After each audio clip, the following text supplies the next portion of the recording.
Vamos abrir as nossas Bíblias no Evangelho segundo Lucas, no capítulo de número 11, a partir do verso de número 37. Diz assim o texto: Ao concluir essas palavras, um fariseu o convidou para comer em sua companhia.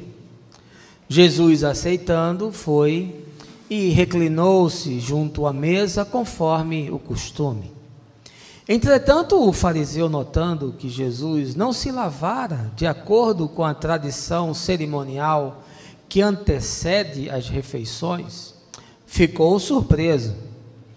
Então o Senhor lhe declarou: Vós, fariseus, purificais o exterior do copo e do prato, mas vosso interior está entulhado de avareza e perversidade. Insensatos! Aquele que criou o exterior não criou igualmente o interior? Portanto, dai ao necessitado do que está dentro do prato, e vereis que tudo vos será purificado. Mas ai de vós, fariseus, porque dais o dízimo da hortelã, da arruda e de todas as hortaliças, e desprezais a justiça e o amor de Deus. Devíeis, contudo, praticar essas virtudes sem deixar de proceder daquela forma. Ai de vós, fariseus, pois amais os lugares de honra nas sinagogas e as saudações em público.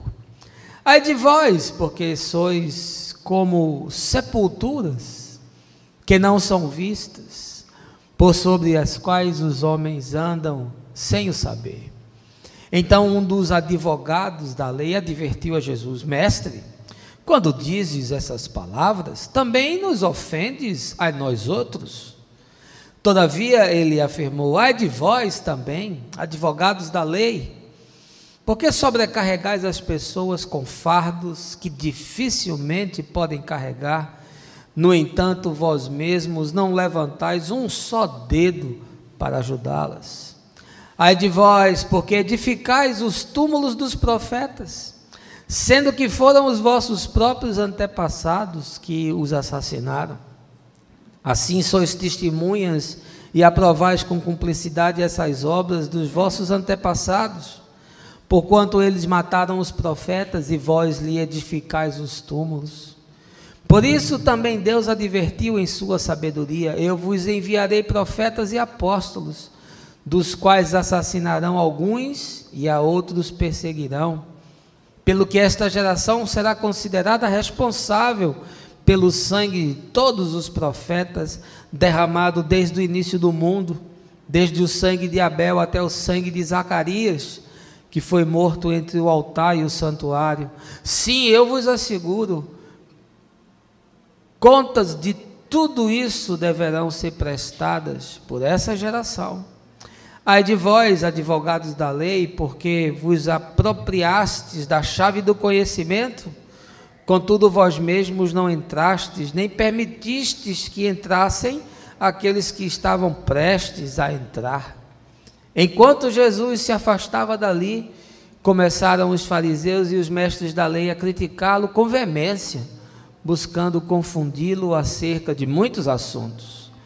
Tudo isso para tentar extrair de suas próprias palavras algum motivo para o acusarem formalmente. Irmãos, essa é a palavra do Senhor, um texto do nosso cronista Lucas, que sempre está atento aos detalhes e nos traz essa narrativa dura, mas que tem muitos ensinamentos para mim e para você essa manhã.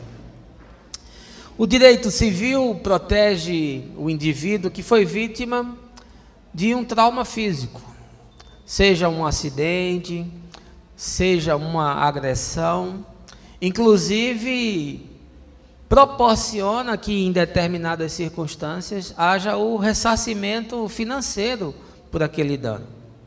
Mas são raríssimos os casos da mesma monta que diz respeito ao trauma emocional, aquele que acaba gerando uma ferida na alma. Ora, nós sabemos que as machucaduras físicas apesar da sua aparente severidade, cicatrizam muito mais rapidamente do que as ulcerações na psique. O dano emocional, se não for tratado corretamente, pode se alojar nas ambiências interiores e perdurar pela existência inteira da pessoa. E quanto mais ele se aprofunda, maiores são os desdobramentos e as consequências. Assim como o trauma físico pode mutilar, como nos casos das amputações, o trauma emocional também sequela a mente e produz neurose, produz psicose, produz pânico, produz ansiedades de todo tipo, distúrbios da personalidade, todo tipo de patologia de fundo emocional. Nos últimos mais de 30 anos, eu tenho convivido intensamente com pessoas em ambientes religiosos. E eu sou testemunha de que a fé pode transformar radicalmente e de forma extraordinária a vida de um indivíduo, mas também no oposto, simétrico. Pode traumatizá-lo e torná-lo inviável para a vida. Nós estamos nesse tempo diante de uma legião de pessoas sequeladas pela religião.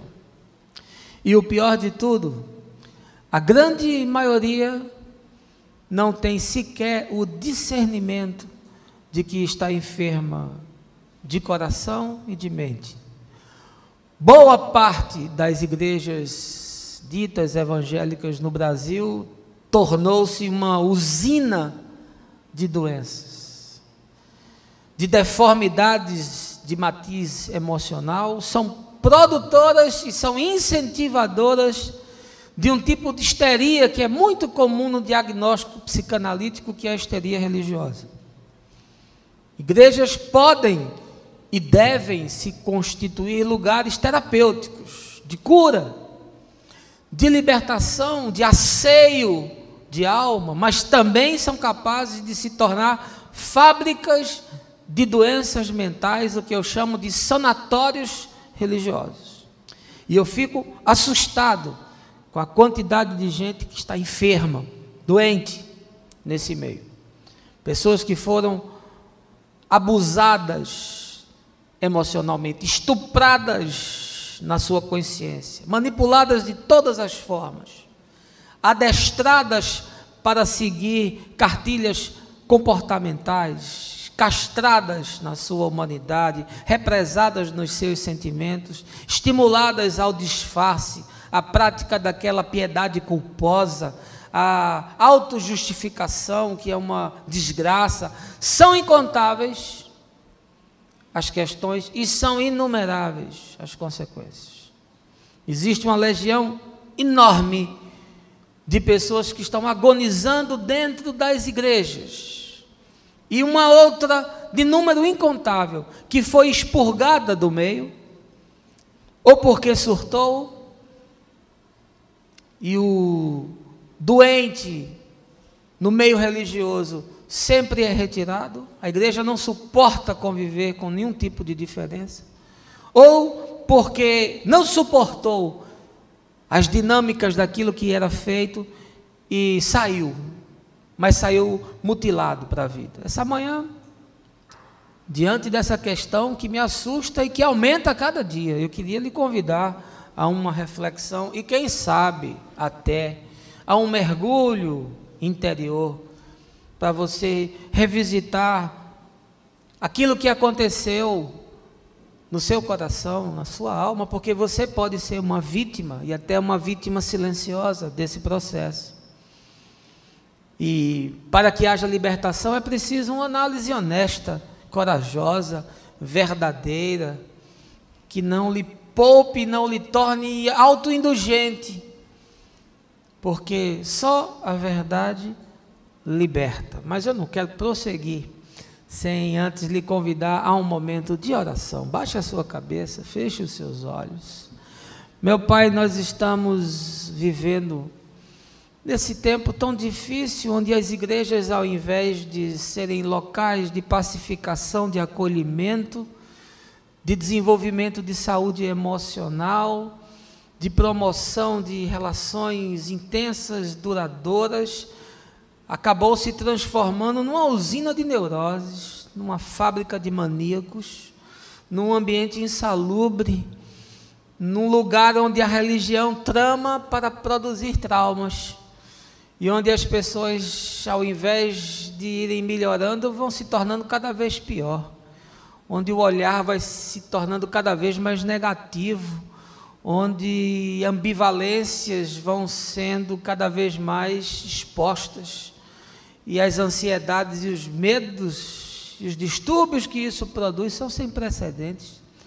E nós estamos vendo tanta gente, Senhor, machucada, oprimida, esmagada, desenvolvendo patologias emocionais de fundo neurótico.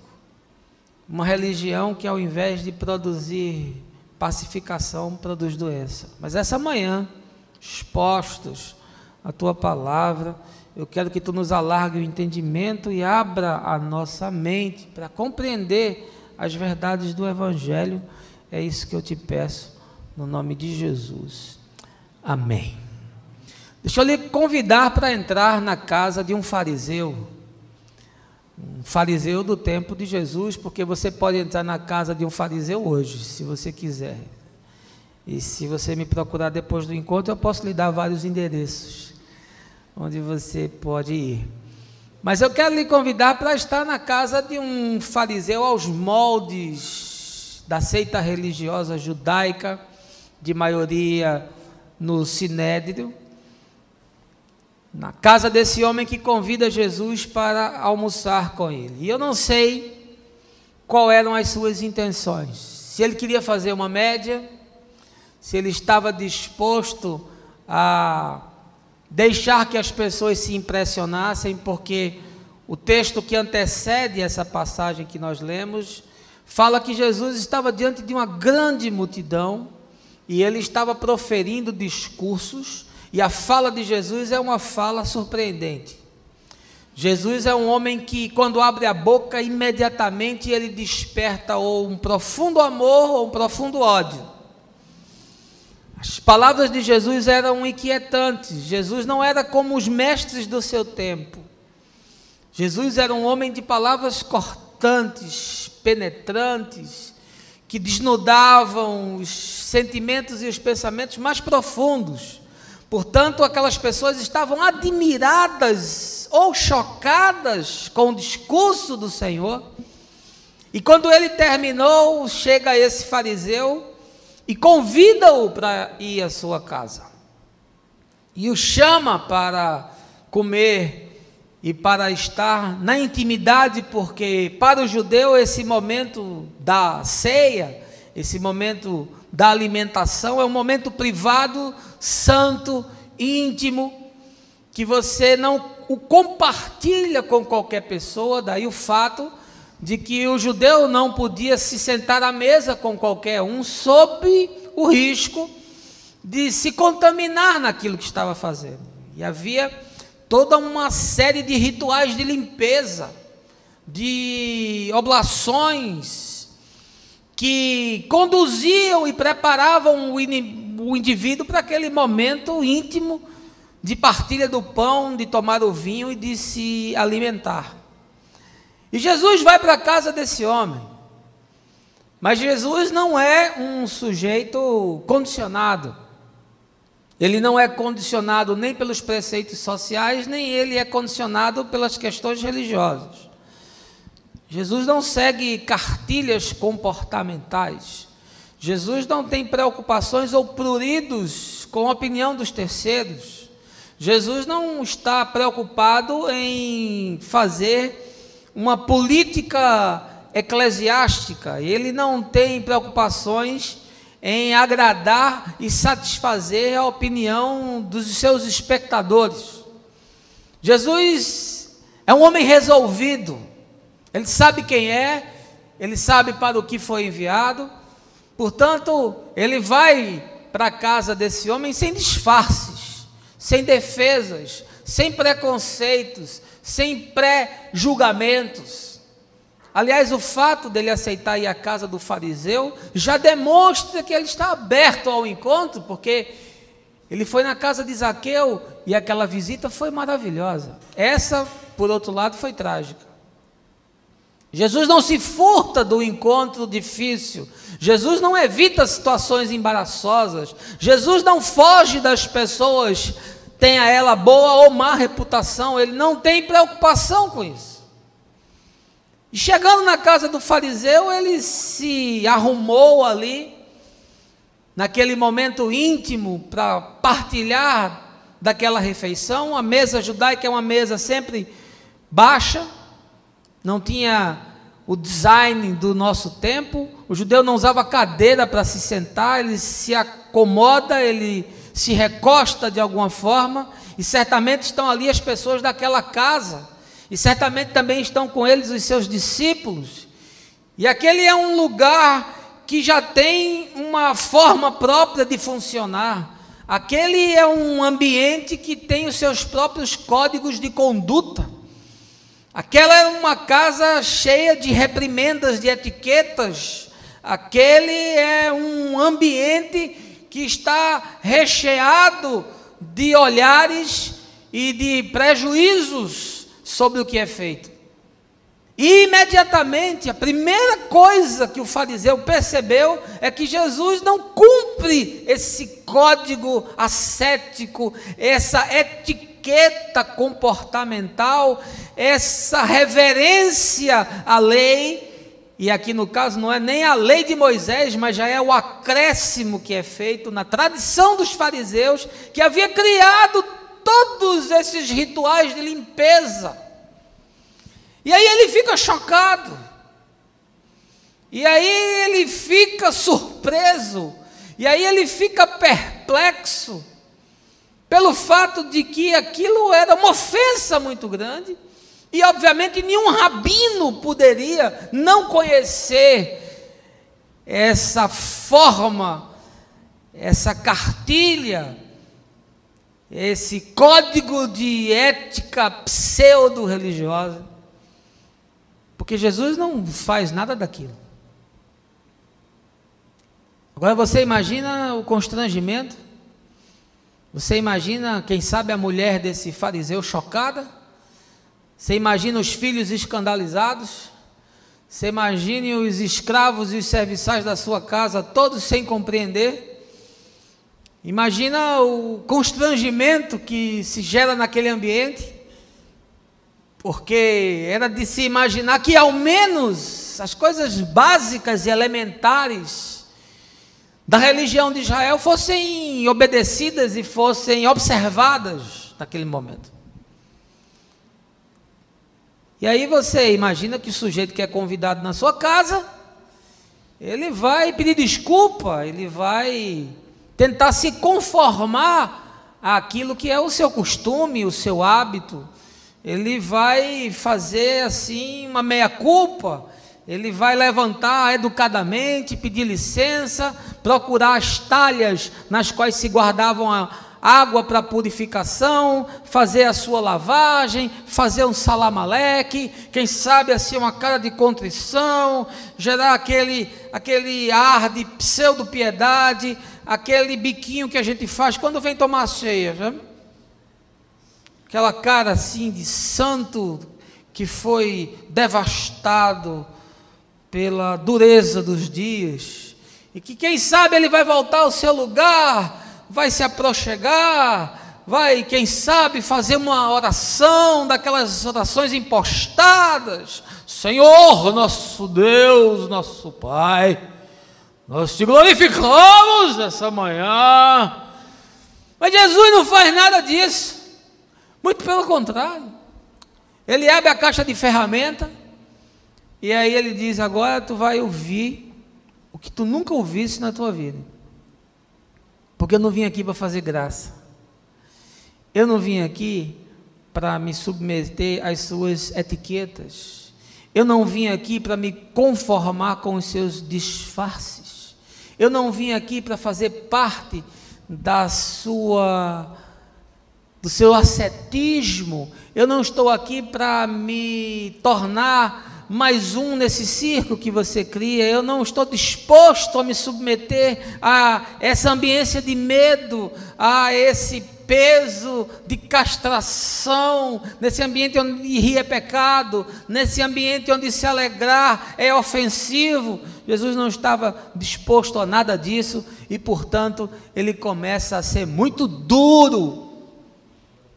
E o seu discurso se constitui um chamado à consciência e à verdade. Ele convida aquele homem a fazer uma análise sincera desse tipo de religião que ele diz estar encarnando. Você quer que eu lhe diga uma verdade aguda, cortante? A igreja é a casa dos fariseus hoje. É esse mesmo ambiente, neurótico, doente, vexatório, inquisitório, sufocante, pernicioso, invasivo, preconceituoso, pseudo-espiritual. É a mesma coisa, não existe nenhuma diferença. E se você for honesto, você vai essa manhã concordar com as Escrituras, e concordando com as Escrituras, você certamente poderá ser visitado pela cura e pela libertação do Senhor. Quem sabe você está arrastando traumas que foram desenvolvidos porque você cresceu num ambiente como esse, você viveu num ambiente como esse, e talvez até você venha aqui esperando que você vai encontrar a mesma coisa. Mas eu quero lhe dizer que a gente não acha que esse espaço é santificado, que essas pedras são santificadas, e nada aqui se constitui objeto de culto que não seja o Senhor. Portanto, entenda isso como prática primeira no seu coração e na sua consciência. Uma das práticas que são mais colocadas em relevo, são mais enfatizadas nesse tempo, e que produz esse tipo de doença, diz respeito ao que eu chamo de insuflamento do indivíduo. E esse insuflamento é para produzir um ufanismo exacerbado, um superego insaciável, uma autoestima supervalorizada. E obviamente não se produz saúde no ser com uma overdose de intrusões mentais, com vistas a tentar se produzir uma moral hipervalorizada. A pacificação, conforme a Escritura, ela vem pela cura interior, ela vem pela aceitação do perdão do Pai, ela é produzida por uma consciência que compreendeu que a inimizade foi desfeita na cruz. Hoje o que se produz dentro dessas comunidades é o que eu chamo de hipercrente. O hipercrente é um sujeito que é produzido na igreja fábrica, e ele é constituído, ele é projetado para ser de aço, é uma espécie de super-herói da fé. É o sujeito que luta contra os demônios e as potestades, é o sujeito que tem que ser bem sucedido em todas as coisas que faz, é o sujeito que jamais adoece, jamais se deprime, é o sujeito que tudo que ele toca vira ouro, é um Midas repaginado. Lobos travestidos de pastores ensinam esses sofismas e dizem que agora você é uma princesa, e dizem que você é cabeça e não cauda, que você é filho do rei, e que você tem poder, e que você tem que decretar a bênção, e de que você é ungido, e de que você é autoridade, e de que você é escolhido, e que você é campeão, e que você é mais que vencedor. E se você me perguntar, mas isso não está nas Escrituras? Está, mas não sendo aplicado dessa forma. Imagine o que isso produz na psique de uma pessoa. E eu vou lhe dizer o que é que produz. Produz prepotência, produz arrogância, produz preconceito, produz um caráter belicioso, produz um espírito julgador, produz uma sensação de que você tem poder sobre todas as coisas, ou seja, produz doença. E imagina o nível de doença que se gera na mente de uma pessoa que sai de casa pela manhã, achando que recitando meia dúzia de mantras mal construídos, de texto fora de contexto, os demônios vão se submeter e vão se colocar embaixo dos seus pés. Imagina a frustração de alguém que segue essas cartilhas de maldades requintadas. Gente que vive frequentando campanha, gente que vive pagando o pedágio em forma de dízimo da fazenda celestial, gente que vive tentando reprimir a carne e negando a sua própria humanidade, que faz todas essas recomendações pseudo-espirituais e ainda assim não consegue ser aquilo que o pastor Lobo diz que ele tem que ser. Imagina o grau de ansiedade, de amargura, de conflito interior, de desarranjo mental que essa pessoa passa a enfrentar quando ela se depara com o dilema de que ela não está vivendo no estado da arte, com prosperidade e felicidade sem medida, ou porque ela não tem fé, ou porque ela não fez direito à mandinga que lhe foi receitada.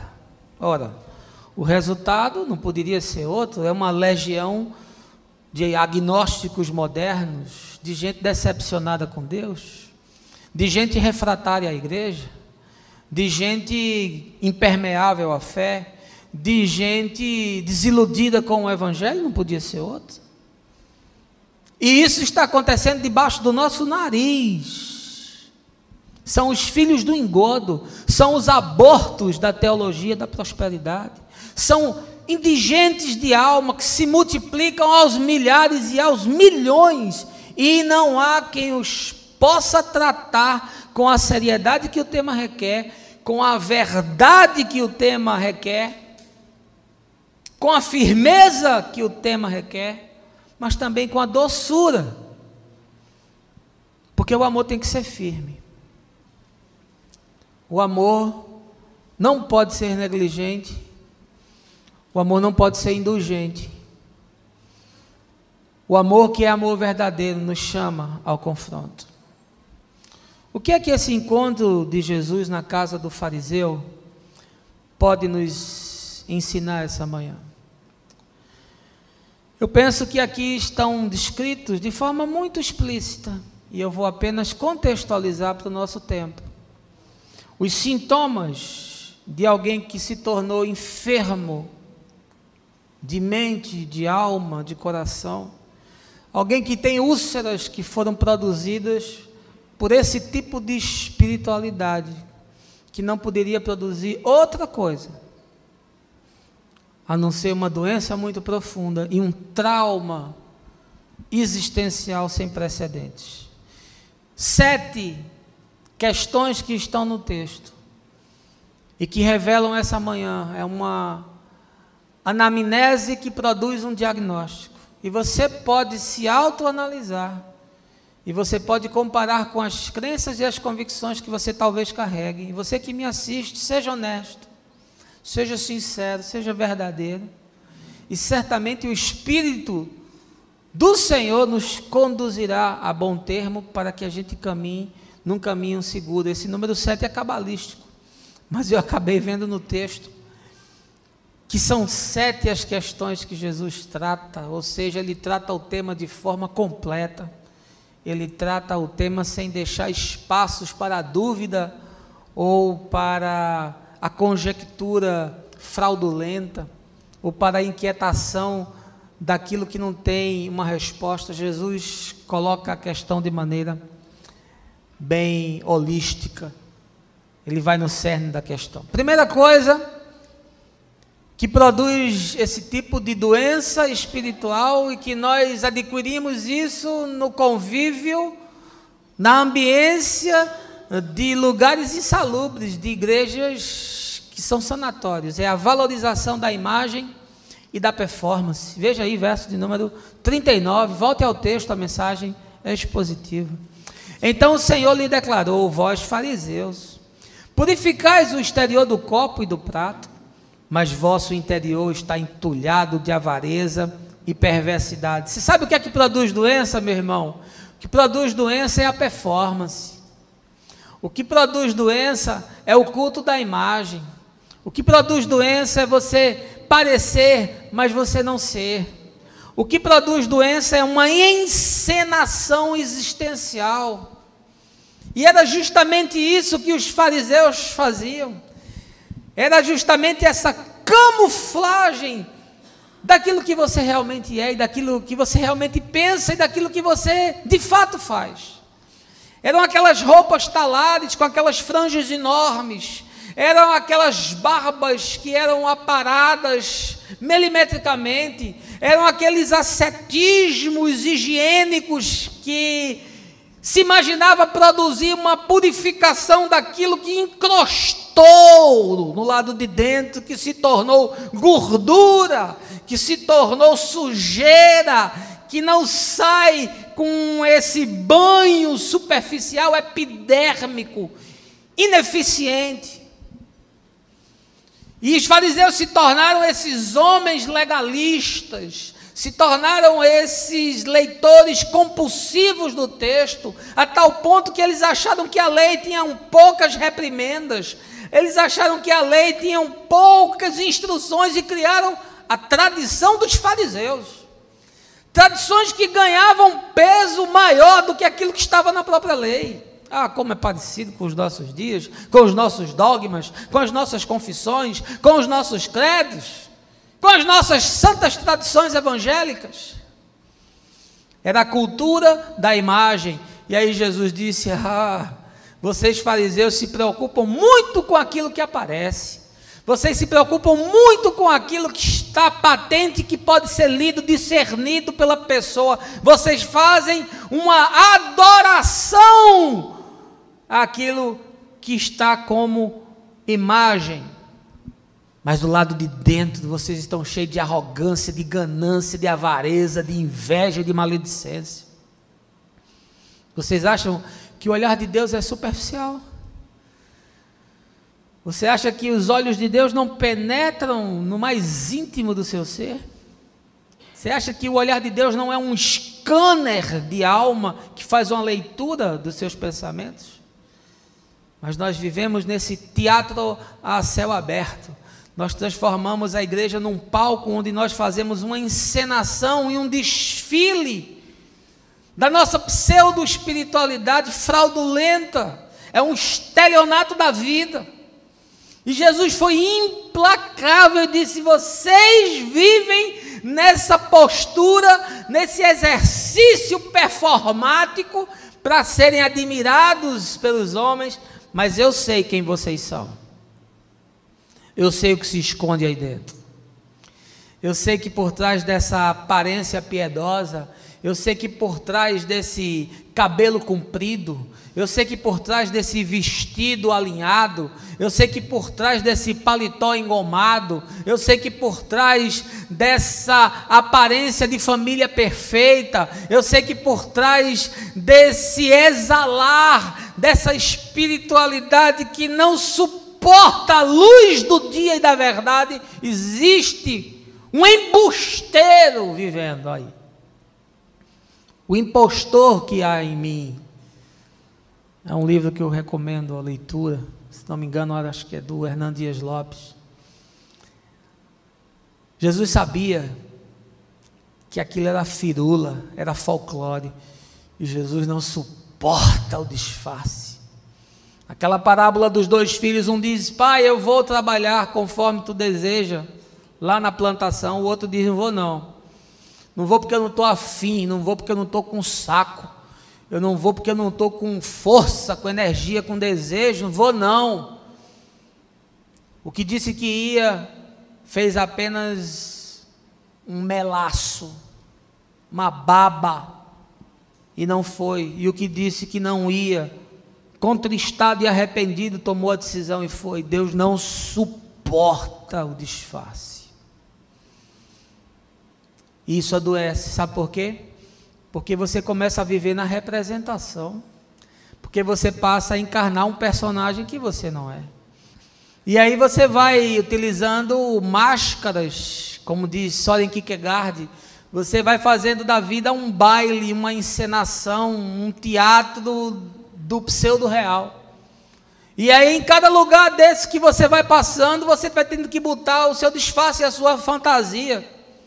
Você se torna um Sherlock Holmes contemporâneo, o rei do disfarce, o rei da caricatura, o rei da performance, porque em casa você é um personagem, no trabalho você é outro personagem, na igreja você é outro personagem, na faculdade você é outro personagem, com o cliente você é outro personagem, e aí você vai tendo que ser essa pessoa dos 1001 disfarces. Você vai tendo que botar um blush na face, você vai tendo que passar um corretivo para ver se você melhora aquilo que está completamente disforme, distorcido no caráter.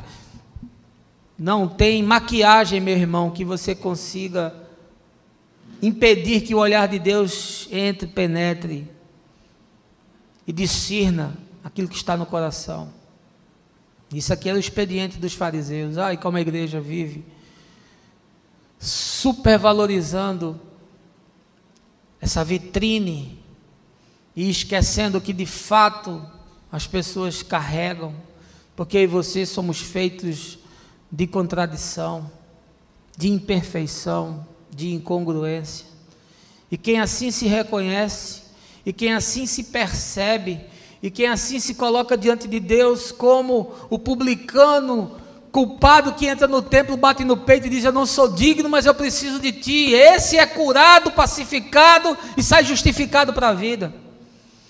Mas o outro que caminha fazendo da existência um palco, como se fosse um desfile da sua performance e daquilo que os homens julgam que ele é, mas ele não é, é um embuste, é um falsário, é um mentiroso. Isso provoca doença. E Jesus começou logo no primeiro prato, logo naquela sopa. Os franceses, né, Fabiana, fazem aquela sopa, consumir. Ou foi logo o consumir de Jesus, deu logo uma tapa na cara do fariseu e disse: você é um folclore, você é um embusteiro, você é um escroto, você é um cínico, porque você vive nessa aparência, você faz culto à performance, mas eu sei o que é que tem dentro de você, eu conheço a sua avareza. Pegue aquilo que está no prato e dê para os pobres.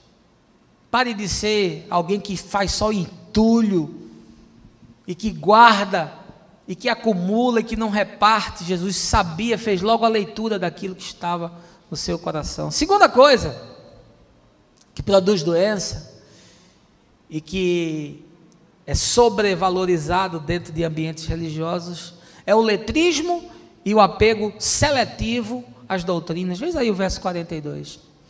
Ai de vós, fariseus, porque dais o dízimo da hortelã, da arruda e de todas as hortaliças, e desprezais a justiça e o amor de Deus.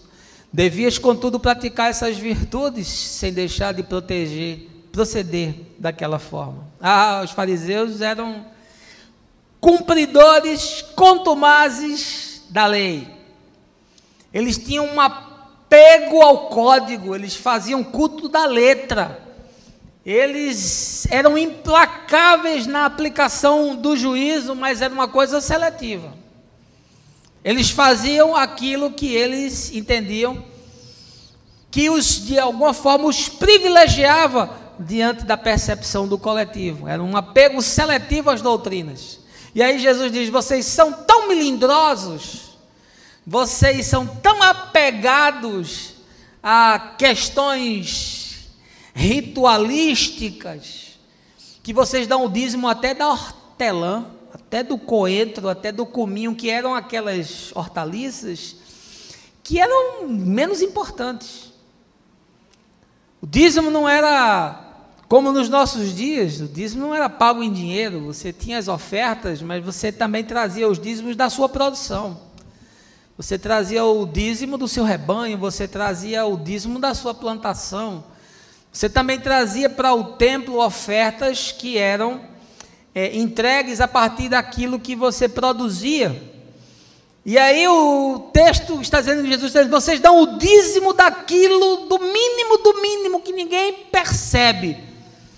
Mas vocês se tornaram pessoas que desprezam a justiça de Deus. Vocês dão o dízimo do coentro e vocês oprimem o órfão, desprezam as viúvas e esmagam as pessoas, desprezam e fazem caso daquele que está agonizando na sua porta. Era como aquela parábola do rico e Lázaro, do homem que provavelmente dava o dízimo da hortelã, mas deixava que o mendigo ficasse purulento na sua porta. E aí Jesus disse, deixe de ser seletivos, porque vocês pensam que cumprem determinadas coisas, mas esquecem outras que têm igual peso e igual valor. Ai, nós como somos seletivos. Ah, como nós somos moralistas. Ah, como nós escolhemos as doutrinas que nos apetecem. Como aquelas questões que são aparentemente inegociáveis nos fazem rugir. Nós nos tornamos os defensores da moral, dos bons costumes, apologetas das verdades escrituristas, mas negligenciamos o bom senso, a misericórdia, a piedade e a justiça. Se você aqui for tratar de batismo, provavelmente a gente vai ter uma dissensão sem tamanho. Vai ter gente que quer batizar a criança, vai ter gente que diz que só vai batizar adulto, vai ter gente que só vai aceitar o batismo se for por imersão, vai ter gente que vai defender que ele é por aspersão ou por efusão, vai ter gente que vai dizer que o sujeito que não foi batizado não pode tomar a ceia, vai ter gente que vai defender que pode, vai se tornar um carnaval. Porque a gente se apega na quantidade de água, a gente se apega nas formas litúrgicas, a gente se apega nas tradições da igreja, a gente não está interessado no que está acontecendo do lado de dentro do indivíduo. Não canso de contar a história de um amigo nosso, que foi preparado para o batismo, ensinado na cartilha, seguiu toda a liturgia do dia, explicaram para ele todo o métier, mas ele não entendia nada do que era batismo. E chegou no dia, na frente da igreja, na frente da família, aquele parangolé enorme, o bispo lá paramentado, sujeito com um papelzinho para ler na mão, e eu do lado.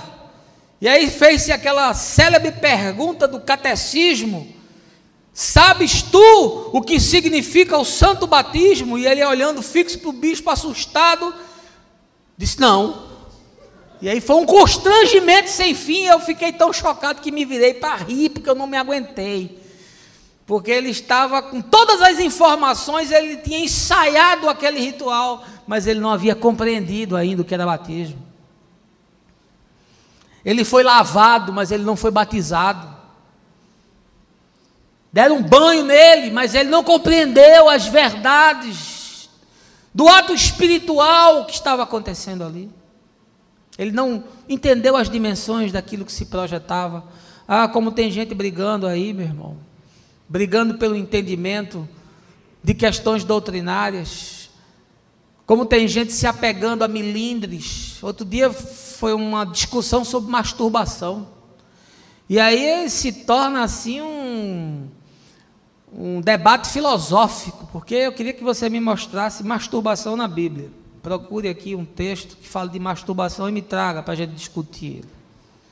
Aí o sujeito vai falar de fornicação, aí não sabe nem o que é fornicação, não conhece o contexto histórico, cultural, aí começa a aplicar uma coisa que não tem nenhuma relação com a outra. Aí você pega um jovem judeu que com 15, 16 anos, quando os hormônios começavam a aflorar, o pai pegava uma menina da região, fazia um acordo, casava, dizia, vai cuidar da vida, toma aqui uma terra, 2 vacas, uma cabra e vai ter menino. E aí você pega um jovem hoje que tem que ir até os 30 anos estudando, tem que comprar um carro, tem que comprar um apartamento, tem que fazer pós, tem que se destacar na profissão, e você diz para ele, ah, meu filho, fica aí orando, pensando no Espírito Santo, viu? e a sua namorada você fica só vivendo na santidade com ela. Sabe quando é que isso vai acontecer? Nunca. Porque tem aqueles que não seguem isso em absoluto, e tem aqueles que aparentemente seguem, mas que no escondido, mas que nos motéis da vida estão fazendo a bagaceira. Mas tem motel é crente, meu irmão. Que mais tem de perversão nesses lugares que são profundamente esmagadores da realidade humana, são as distorções profundas e os escândalos mais absurdos que você possa imaginar, porque eles fazem seleção de doutrina, porque eles se tornaram adoradores de código, porque não entendem que a palavra encarnou, porque não compreendem que é em Jesus que eu tenho a chave para fazer a leitura desse texto que está aqui, porque tem muita coisa inspirada sim, mas tem muita coisa expirada que não cabe mais, porque o que me interessa é a palavra que se torna verdade e realidade, que está em Jesus, que é a palavra de Deus. O livro é a palavra dos homens sobre Deus, Jesus é a palavra de Deus vivendo entre os homens. Eu amo as Escrituras e sempre vou pregá-las, mas eu não faço culto de cor, eu não faço exumação de letra, porque eu preciso entender a verdade a partir de Jesus e não colocar Jesus para se encaixar na minha verdade. E o que ele está dizendo ao fariseu: você tem apego seletivo, você aceita algumas coisas e não aceita outras. É muito fácil a gente convencer pessoas sobre dízimo. Rapidamente, numa conversa, eu consigo mostrar para você que dízimo é algo do Velho Testamento. E que no Novo Testamento o convite é a oferta generosa, consciente e responsável. Aí o sujeito se liberta rapidinho. É uma coisa impressionante como ele diz: agora entendi. Já compreendi tudo. Agora tente explicar para ele alguma coisa que seja do seu apego escriturista, do seu compêndio filosófico doutrinário. Tente falar para ele sobre uma questão, por exemplo, ligada ao arrependimento, metanoia, mudança de mente. Ele acha que a mudança é comportamental. Ele acha que a mudança é do exterior, não é daquilo profundo que se enraizou no coração. Porque o apego é seletivo. Eu valorizo certas doutrinas e eu desprezo outras. Tente convencer ele sobre a necessidade de cuidar dos pobres, a necessidade de ser solidário à dor das pessoas. Não, ele vai querer fazer seminário para buscar os dons do Espírito, porque a sua espiritualidade é platônica, busca só as coisas celestes e as imagens que estão no mundo superior, e quem está aqui que se dane e que morra. Eu vi essa semana uma frase, não me lembro de quem foi, que eu achei interessante, que os ricos se preocupam com a vida eterna, mas os pobres se preocupam com a vida aqui e agora. E nós desprezamos o órfão, a viúva, o necessitado, o excluído, o carente, o drogadito, a garota de programa, o travesti. Essa gente não nos importa. Esse tipo de doutrina que prega justiça social, que fala da nossa indignidade em não repartir um pouco com essas pessoas, ninguém quer. É doutrina seletiva. Vão dizer que você é marxista. Dom Helder disse que quando ele falava sobre dar assistência aos pobres, diziam que ele era um homem religioso, mas quando ele condenava a opressão dos governos e da má distribuição de renda, ele era comunista. É assim que a igreja trata o apego ao código e a doutrina seletiva, em detrimento da verdade do Evangelho, que está encarnado em Jesus de forma explícita, e viver debaixo dessa ambivalência produz doença. Terceira coisa que produz desarranjo de alma é o culto à persona e as políticas eclesiásticas. Veja aí verso 43. Ai de vós, fariseus, pois amais os lugares de honra nas sinagogas e as saudações em público. Jesus sabia que aquela moçada vivia supervalorizando a persona, o eu, o self. Era uma saudação impoluta, era um culto à forma, era a supervalorização do cargo.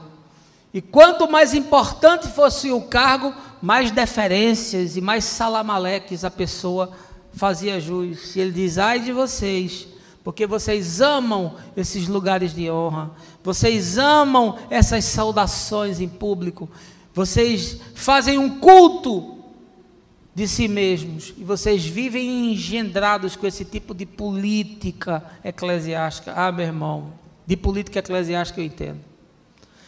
Pense em alguém que viveu debaixo de políticas institucionais, vendo como esses ambientes são perversos e como as pessoas acabam jogando umas contra as outras por causa de posição, de cargo, de ordenação, de destaque, de coordenação de ministério, de percepção pelo povo daquele lugar que você faz jus. Os nossos cultos já são por si só completamente desprovidos do espírito do evangelho, que é o espírito do servo, daquele que é humilde, daquele que deveria entrar com uma bacia e com uma toalha para lavar os pés dos irmãos.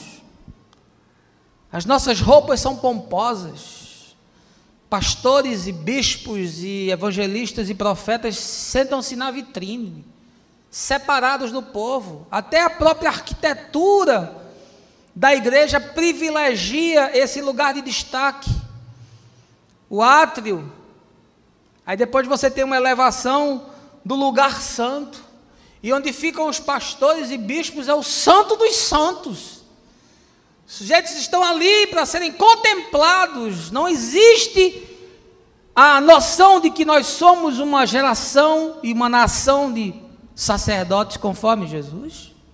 No evangelho acabou-se toda essa hierarquia do sagrado. Fazemos procissões para entrar e para sair, para que as pessoas nos saudem, nos reverenciem. Isso é perverso, isso não tem nada a ver com o Senhor, que entrou em Jerusalém montado num burrico, que nunca fez questão de se destacar e que não era reconhecido pela sua forma de se vestir. Tamanha era a sua semelhança com os outros, que Judas teve que dizer: aquele que eu beijar, prenda, porque ele é igual, ele era comum, ele não queria destaque, ele não queria relevo. Pelo contrário, ele diz: quando você chegar num local, sente no último lugar, sente lá atrás, comporte-se de forma discreta. E nós usamos roupas pomposas, paletó Armani, caneta Montblanc, vestes sacerdotais, que cabiam no culto do Velho Testamento, mas não cabem em Jesus e na igreja neotestamentária, porque em Jesus as vestes que nós usamos são as vestes de louvor, não são outras. Mas nós fazemos esse culto da performance, da persona, e nós nos envolvemos dessas políticas eclesiásticas. E Jesus disse: ai de vós, fariseu, porque você ama essas coisas. O diretor da escola dominical, o maestro regente do coral, pastor presidente da denominação, bispo missionário, como nós gostamos dessas titulações, reverendo, reverendíssimo, vossa santidade, vossa eminência. Jesus nos chama a ser servos. Políticas eclesiásticas, formas de governo da igreja, cada uma mais perversa do que a outra. Aí você vai para o modelo congregacional, aí o pastor se torna um refém na mão dos diáconos. Para pintar a parede da igreja tem que fazer uma votação com a igreja toda. Cada um diz uma cor diferente e no fim a igreja fica sem ser pintada, porque não chegaram a uma conclusão. E aí o pastor fica oprimido na mão dos diáconos.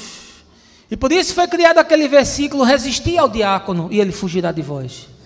Porque o pastor se torna um refém das decisões do diácono. É aquela igreja que é capitania hereditária. A minha família colocou a pedra fundamental desse templo, pastor. Nós estamos aqui há 60 anos. E o pastor tem que comer na mão dessa gente, porque se não fizer o que eles querem, está morto. Aí você vai para o regime presbiteriano. É um parlamento, é moderno. Mas aí o parlamento também é perverso. Quem já participou de tribunal eclesiástico na igreja presbiteriana não me deixa mentir.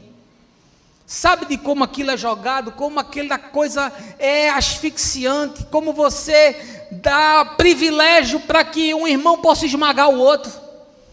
E aí o pastor fica na mão do parlamento, fica na mão do presbitério, tem que rodar e tem que dançar de acordo com a música, e tem que dizer amém para aquela consciência inconsciente, que é uma projeção do coletivo que está impregnada de política de igreja, e o sujeito tem que dançar conforme aquela música. Você que é pastor presbiteriano sabe o que eu estou dizendo, você que é pastor batista sabe do que eu estou dizendo, você que é pastor congregacional sabe do que eu estou dizendo. Aí você muda o regime, aí você vai para o modelo episcopal, é outra tragédia, porque aí você tem o bispo, e o bispo é aquele que manda em todo mundo. Uma vez eu estava respondendo a uma igreja que queria se ligar com a denominação que eu fazia parte, e aí o sujeito perguntou, vem cá, e o bispo manda mesmo? Eu disse, manda, o bispo manda mais do que Deus, o bispo manda em todo mundo, e se você tiver a sorte de ter um bispo sério, um bispo honesto, um bispo temente a Deus, que bom, mas se você cair nas mãos de um bispo perverso, ele não é bispo, ele é bicho, ele vai esmagar você, ele vai pegar você e vai botar você numa igreja lá para cuidar dos índios. Você não tem ideia da política eclesiástica, de como esse circo gira, de como as coisas são negociadas, de como as tendências teológicas podem ser destacadas ou sufocadas, de como esses concílios e esses conchaves são feitos, de como o Vaticano funciona, de como aqueles cardeais são perversos. Você viu essa semana aí os escândalos financeiros de um cardeal que teve centenas de milhares de dólares usados para reformar a sua suíte de 700 metros quadrados, para um homem só, enquanto o Papa vive num quarto pequeno de 50 metros quadrados. Dom Helder vivia num quarto que talvez tenha menos do que isso, que uma pessoa que era ligada a ele me disse, lá tinha uma cama, uma mesinha de cabeceira e um pequeno armário onde ele guardava 2 vestes velhas, surradas, tinha uma quartinha na qual ele bebia água, mas era um homem santo, um homem de Deus, um profeta para essa geração que nós perdemos, que dizia a verdade, que nunca fez negociata, e que não se envolvia em política eclesiástica, e que não se ufanava da posição que tinha. O culto da persona, Jesus condenou duramente isso, e colocou o dedo na cara do fariseu e disse, você gosta disso? Vocês gostam desse salamaleque e dessa cultura que produz os clérigos e os leigos, que segrega vocês a serem gente de segunda estirpe, crente de segunda monta, gente de segunda classe, e em Jesus isso tudo foi destruído, porque todos fomos chamados a beber do mesmo Espírito, amém, gente? 4º lugar, sabe o que produz doença nesses ambientes? A morte da consciência e o abandono da razão. Veja aí, verso 44. Ai de vós, porque sois como sepulturas que não são vistas, por sobre as quais os homens andam sem o saber. Jesus disse, olha, vocês se tornaram como se fosse um túmulo escondido. Vocês são um túmulo disfarçado, porque o judeu não podia pisar num túmulo. Você vai lá em Israel, você vê os cemitérios, as catacumbas são todas pintadas de branco, e é um negócio assim escandaloso mesmo, porque você não podia tocar nem pisar no lugar do que o morto estava sepultado. Se você pisasse, ficava impuro. Se passasse por ali e pisasse, você ficava imundo. E aí Jesus disse, vocês são túmulos, mas são túmulos disfarçados. Vocês estão enterrados na vossa própria obsolescência.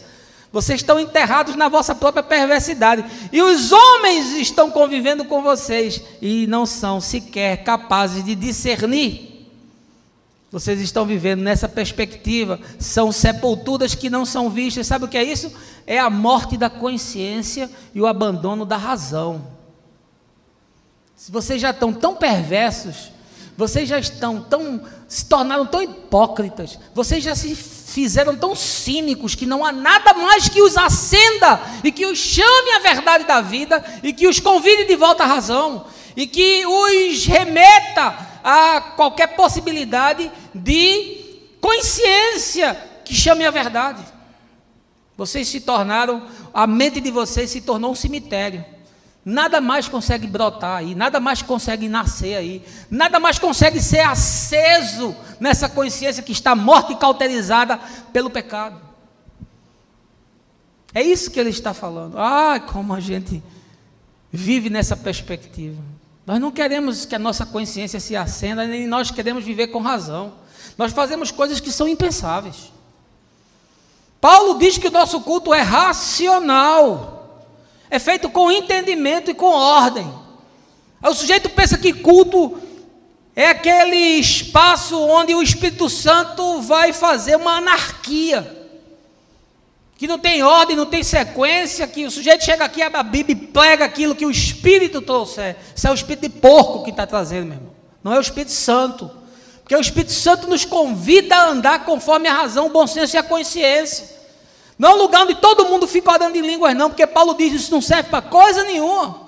Ora e um interpreta, e se não tiver intérprete, cala a boca, ele está dando um disciplinamento ao culto. É melhor profetizar do que ficar orando em língua, porque a profecia tem entendimento, ele começa a organizar a bagunça da igreja de Corinto, que tinha todos os dons, mas era uma massa anárquica, não obstante isso. E aí Jesus diz, vocês mataram a consciência de vocês se tornou um cemitério, e por isso os homens passam por você e não podem ser tocados pela verdade, porque vocês não têm nada que possa ser acrescentado. Como nós somos assim, como nós privilegiamos a maldade. A igreja evangélica prefere muito mais discutir o aborto do que o uso da camisinha. Ela prefere muito mais discutir a pena de morte do que a questão da liberação das armas.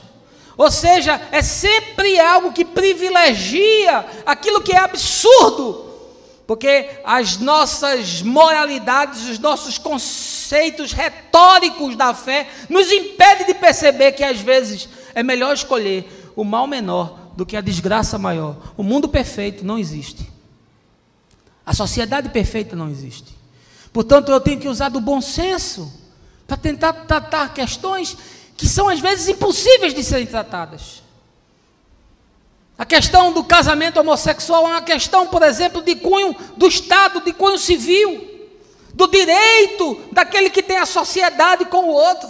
Mas a igreja não quer discutir, fecha os olhos, não quer nem olhar para essa questão.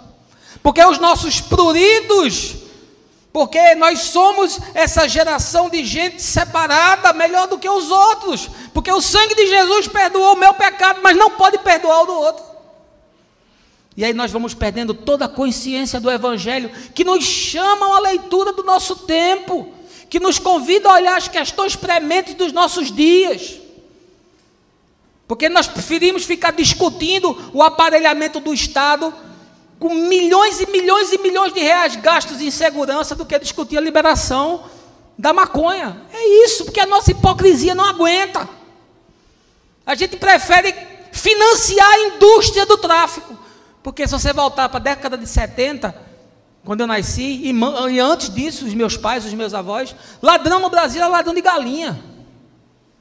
O sujeito às vezes roubava, não tinha nenhum estilingue para dar uma pedrada no outro. Aí você veio, o crescimento da violência é um produto complexo, é um produto que é fruto de uma série de coisas, do êxodo rural, da tecnologia exacerbada, da falta de investimento em educação, mas também é fruto do tráfico de drogas. A gente sabe que a indústria das drogas é quem movimenta todo esse aparato de violência. Vai em qualquer comunidade pobre, pergunte às pessoas qual é o principal problema daqui, ela vai dizer droga. A gente entrou aqui e ficou surpreso. Marcinho foi lá e perguntou, qual é o principal problema de vocês? A gente quer ajudar.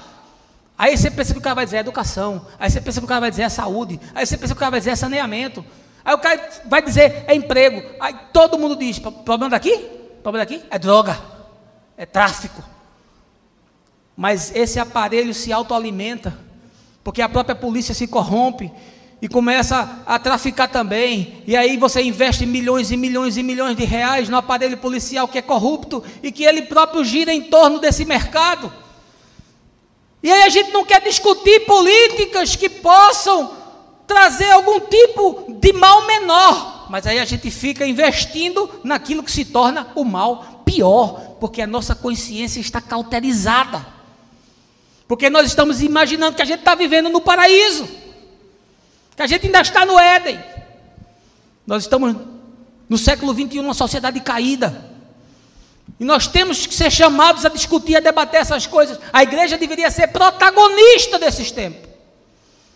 Mas a bancada evangélica, pseudo-moralista, onde 90% responde a processo de corrupção, não pode discutir as questões da família moderna. Não posso sentar e discutir isso, porque conforme a letra, família é homem e mulher. Sim, é homem e mulher. O padrão de Deus é esse. É muito claro isso. Mas eu tenho que entender que a terra produz cardos e abrolhos. Eu tenho que entender que a queda gerou um desarranjo físico, desarranjo mental, desarranjo espiritual, e que outras possibilidades surgiram, e que eu sou chamado a discuti-las, para que haja justiça, para que haja equidade, para que haja bondade, para que haja tolerância, para que haja a possibilidade de nós sermos enxergados como um povo que tem algo de Deus no seu caráter. Mas não, nós somos vistos como refratários, como antiquados, como perversos, como injustos, como cauterizados de mente. Quinto lugar, a ênfase no ascetismo moral e cultural como regra de fé, é outra coisa que produz doença. Veja aí, verso de número 46. Todavia ele afirmou: ai de vós também, advogados da lei, porque sobrecarregais as pessoas com fardos que dificilmente podem carregar. No entanto, vós mesmos não levantais um só dedo para ajudá-las. É esse culto que se faz do ascetismo moral. Sabe o que é ascetismo moral? Não toque isso, não veja aquilo, não pegue naquilo. Vamos boicotar a Babilônia, porque a Babilônia é uma novela de Satanás. Aí o cara depois vem, tela quente, há um filme que tem violência, desgraça, imoralidade, perversidade de todo tipo. Ele senta com um filho de 8 anos de idade para ver. Mas a Babilônia ele não pode ver. O nome já diz, né? Babilônia é um negócio de Satanás. Meu irmão, o trono de Satanás às vezes está dentro da sua casa e você não percebeu. Na forma como você trata a sua empregada, na forma como você trata com descaso os seus filhos, na sua relação virulenta, beliciosa com o seu marido e com a sua esposa, na indignidade da gestão que você tem. A desgraça está dentro de casa e você não vê, mas é uma ênfase nesse ascetismo moral, cultural. Aí Jesus disse: vocês impõem coisas que vocês não carregam com um dedo. Como eu vi pastor esmagando gente, cobrando coisa que ele nunca fez.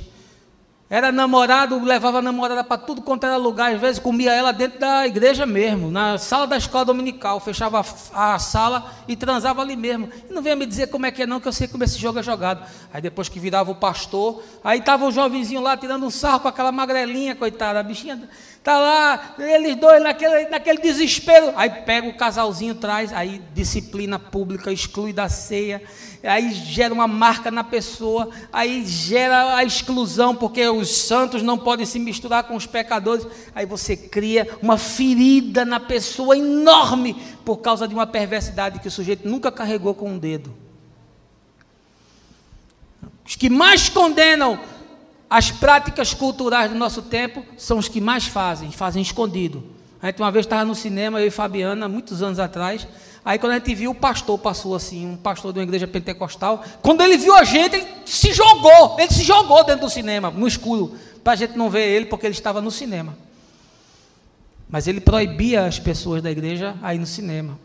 Proíbe de ver determinada programação, proíbe de ir no campo de futebol, proíbe de sentar numa mesa de bar, e vai criando esse disciplinamento, essa ordenação cultural, não entendendo, meu Deus, que nós somos chamados a participar da vida, que o santo não é aquele que é sacado da existência, o santo é aquele que é devolvido à existência, que o sal tem que estar misturado no meio das pessoas.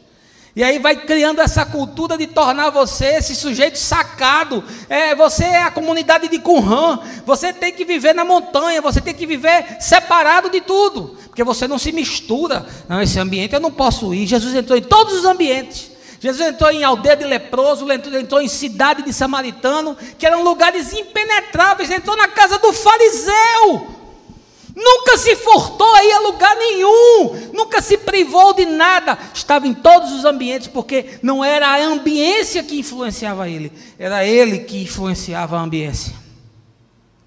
Isso produz doença. Essas restrições, esses modelos, essas asepsias, esses não me toques. E aí Jesus está dizendo, você nunca carregou isso com o dedo. Agora você está exigindo isso dos irmãos. O cara não pode tomar um copo de cerveja, não pode tomar um copo de vinho, que fica todo mundo escandalizado. Não pode usar um biquíni, que fica todo mundo escandalizado. Olha que idiotice, nesse tempo de hoje. Não pode botar um piercing. Aí fica as pessoas me perguntando se pode fazer tatuagem, se pode botar um... Primeiro, bota o piercing onde você quiser, o corpo é seu, não é ser no meu que vai furar, não. Bota a tatuagem onde você quiser, isso é um problema seu.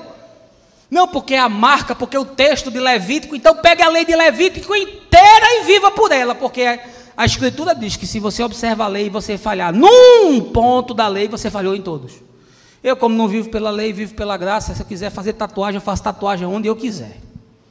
Isso é um problema meu, ninguém tem nada a ver com isso. Eu boto o piercing onde eu quiser, boto o brinco se eu quiser. Se não quiser, não boto. Você bota ou não bota, isso é um problema seu, isso é uma questão cultural, isso é uma questão que tem que ser analisada com bom senso à luz do nosso tempo. Mas fica a igreja querendo criar esse peso, jogar esse fardo nas pessoas, e o sujeito vai ficando esmagado, e vai negando, e vai se castrando, e vai se tornando esse sujeito impermeável, e vai evitando as situações, e vai evitando o ambiente. Sabe o que isso produz? Doença, meu amigo. Não tem como não produzir doença uma coisa dessa. E Jesus está dizendo, vocês são perversos, porque vocês vivem com essas reprimendas, mas no fundo, no escondido, vocês fazem todas essas coisas. Sexto lugar, sabe o que produz esse estado de neurose, de psicose emocional? É a impossibilidade da metanoia pela via do arrependimento. Veja aí, verso 47. Ai de vós, porque edificais os túmulos dos profetas, sendo que foram os vossos próprios antepassados que os assassinaram. Jesus está dizendo, sabe o que vocês fazem? Vocês ficam arrumando, edificando, embelezando o túmulo dos profetas. Mas foi os pais de vocês que mataram os profetas. E vocês continuam seguindo o que os pais de vocês fizeram. Vocês não estão matando os profetas, mas vocês não seguem os que os profetas falaram. Ou seja, é uma hipocrisia sem precedente, porque você faz uma encenação, você parece se condoer e você parece concordar com aquilo que os profetas disseram e fizeram. Vocês querem cuidar do túmulo dos profetas, mas vocês não querem viver conforme os profetas falaram. Ah, como as pessoas se tornaram totalmente refratárias à possibilidade da metanoia que produz arrependimento. Não, a gente quer viver por código, a gente quer uma cartilha, a gente quer pode e não pode, a gente não quer deve ou não deve. Essa metanoia que é o convite do Evangelho, que muda a consciência, que repagina a nossa matriz de valores, ninguém quer isso, porque a pessoa quer seguir um código de conduta moral. Ele quer aquelas leizinhas, aquelas proibiçõezinhas, aquelas cartilhazinhas. Paulo diz, tudo é puro para os puros. Você tem que olhar para a situação e discernir, porque tem coisa que cabe em você, tem coisa que não cabe. Tem coisa que deve ser feita, tem coisa que não deve. Mas isso é um juízo pessoal, que é feito a partir da repaginação da sua mente. Para a liberdade Cristo vos chamou, não se submetam novamente a julgo de escravidão. Todas as coisas são lícitas, nem todas convêm. Você tem que discernir o que é bom e o que não é bom para você, porque viver de outra forma produz doença. Jesus está dizendo, vocês fazem culto aos profetas, mas vocês não se submetem à palavra dos profetas. É a pessoa que vem, ouve a mensagem, ouve anos a mensagem, mas ele não aceita, ele não se conforma, porque ele vive nas santas tradições evangélicas. Eu aprendi assim, eu fui ensinado assim, eu vou morrer assim. Eu não quero pensar, eu quero viver numa caixa, eu quero viver trancado em torno de uma doutrina. Eu não quero reposicionar nada, eu não quero entender, eu não quero expandir, eu não quero compreender as questões históricas, sociais, arqueológicas, psicológicas, econômicas. que são composer, que são matiz de todo esse arcabouço do que está escrito, porque eu não posso analisar o texto sem todos esses contextos. E eu não posso reinterpretar para o nosso tempo se eu não tiver esse entendimento. Mas o sujeito prefere viver com a sua mente doente, aplicando coisas que não se aplicam mais nos nossos dias. É impensável você entrar numa igreja que está homem de um lado, mulher do outro. Século 21, homem de um lado, mulher do outro, porque não pode se misturar. É impensável uma igreja, no tempo moderno, não ter a ordenação, o chamado ao ministério de mulheres. Mulher dirigindo nação, mulher dirigindo multinacional, mulher dirigindo avião, e mulher não pode dirigir uma empresa. Aliás, uma igreja. Não, a igreja não pode. Por quê? Por causa das nossas tradições. Porque a gente ainda quer continuar com essa cultura perversa que oprime, que esmaga, que cerceia, que discrimina. A gente quer continuar vivendo assim. A gente quer ter todo o controle, todo o poder. Aí na hora da adoração vai cantar: todo o poder pertence a Jesus. Pertence a Jesus nada, mas pertence a Jesus, o bonde era tocado de outra forma. Todo o poder pertence à igreja. E àqueles que mandam na igreja. Por quê? Porque eles se tornaram impossíveis de ser ressignificados para a vida por uma mudança da consciência. Por quê? Porque eles fazem culto aos profetas, mas eles não estão dispostos a seguir o que os profetas anunciam. Você prega com toda a verdade, as pessoas dizem: que mensagem, hein? Que maravilha, que coisa linda. Saiu por ali, volta às mesmas práticas de antes. Sabe por quê? Porque a doença se retroalimenta, porque o sujeito ficou viciado em ser doente e ele não quer ser curado de jeito nenhum. E em último lugar, sabe o que produz enfermidade de alma? A absoluta cegueira nas questões da interpretação dos textos. Veja aí, verso 52. Ai de vós, advogados da lei, porque vos apropriastes da chave do conhecimento, contudo vós mesmos não entrastes, nem permitistes que entrassem aqueles que estavam prestes a entrar. Sabe o que é isso aqui?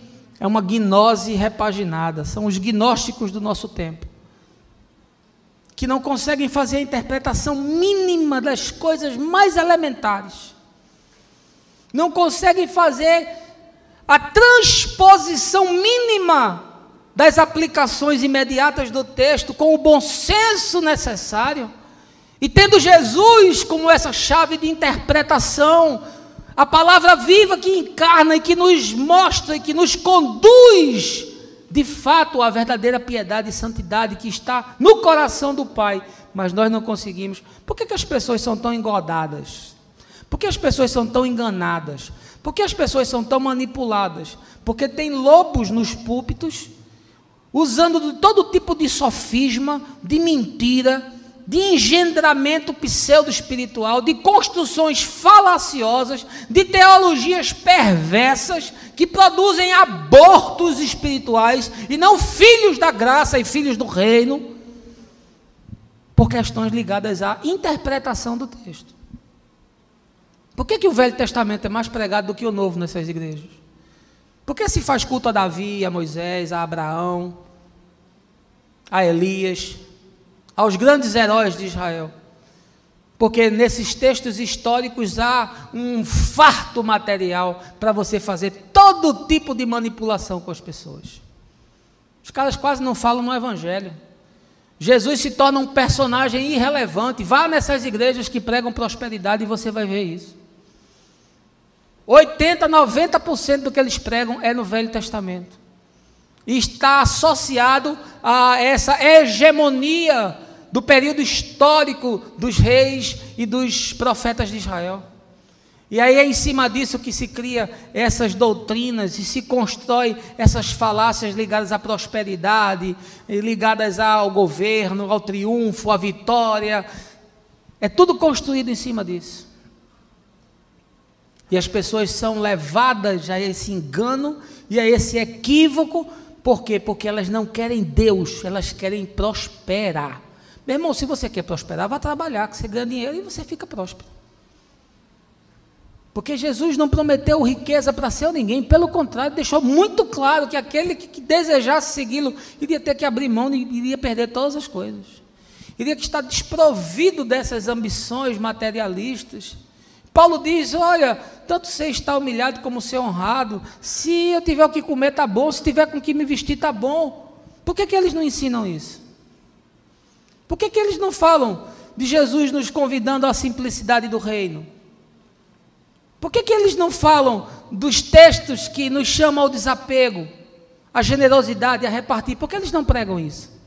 Porque tudo está associado à interpretação. E aí Jesus diz, vocês são cegos, guias de cegos, porque vocês se valem do conhecimento que vocês têm, e vocês pegam isso, e nem conseguem entender a verdade da fé, e nem permitem que os outros entendam. Vocês acham que têm a chave da interpretação na mão, mas vocês estão pobres, cegos e nus. Essa é a verdade. 95% dos problemas da igreja hoje estão ligados à interpretação dos textos. Tudo é interpretação de texto. É a sua corrente filosófica, é a sua corrente teológica, são os seus arcabouços doutrinários, são os seus conceitos credais, são as confissões que você abraçou, são os cânones que você tem que se submeter. Tudo está ligado a questões que dizem respeito à interpretação. E quanto mais literal a interpretação, mais fundamentalista, e quanto mais fundamentalista, mais doença surge. Porque tudo aquilo que você reprime, que você esmaga, que você comprime, que você nega, mais avilta, mais aflora, mais se torna um monstro crescendo dentro de você, uma pulsão que se torna incontrolável. E isso a psicanálise explica, não preciso ficar aqui explicando. Portanto, a cegueira está essencialmente associada à interpretação dos textos. Produz doença. Eu quero concluir dizendo apenas uma coisa para você.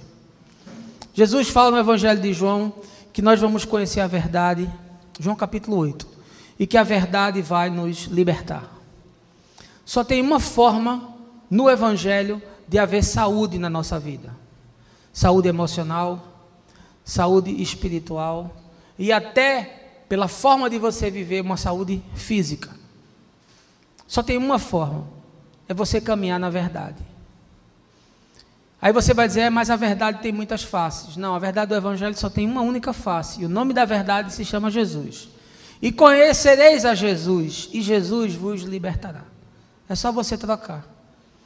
Jesus tem um estilo de vida que nos convida ao equilíbrio, à pacificação, que nos convida à ressignificação da vida, que nos convida ao andar que é provido do bem, que nos chama à misericórdia, que nos desafia à solidariedade, que nos instiga à generosidade, que nos move para sermos pessoas transformadas pelos valores que estão no caráter de Deus e que são mudados em nós pelo Espírito Santo.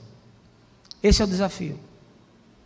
Qualquer outro tipo de ação que vise controle, manipulação, encaixotamento de alma, estupro de mente, supressão da sua humanidade, relativização dos seus desejos e qualquer outra coisa nesse sentido, que é a cartilha da igreja, que é a forma, o modus operandi da igreja, produz doença.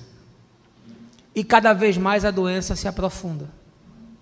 E cada vez mais tem gente ficando mais doente. E esses ambientes se tornam profundamente insalubres e enlouquecedores.